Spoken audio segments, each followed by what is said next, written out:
to do is you have to take the video and then try and get a frame as a photo, right? Next, we want to look at the other types of input devices. And the first one we want to look at in this category is biometric systems. Now remember I spoke about voice recognition and data entry?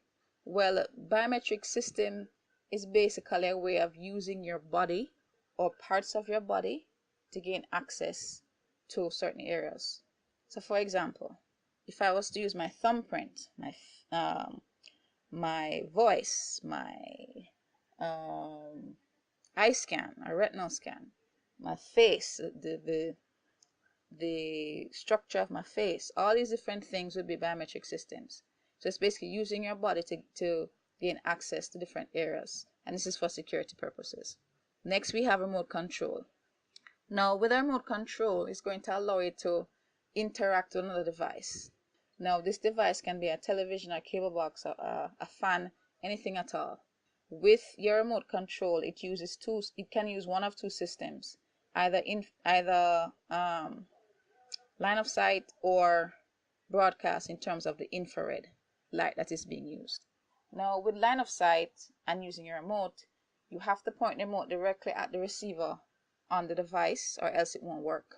If someone is standing in between you and the receiver, the device will not work at all. And with broadcast, you just have to be in the proximity of the device for it to work. Right, so now let's look at the last two types of input devices. One is sensors. Sensors basically are going to be used to pass information to the computer on what's happening in its environment. So for example, let's say you go into a room and the lights come on and the AC comes on. That uses sensors. The sensors are there to sense if someone enters a room, and they can do that via body heat or motion in the room. Another example is, let's say you go to the supermarket or the pharmacy, right? And you walk up to the doors and the doors open automatically. That's sensors detecting that someone is getting close to the door and opens it for you. So that's how sensors are used. And finally, we have the interactive whiteboard.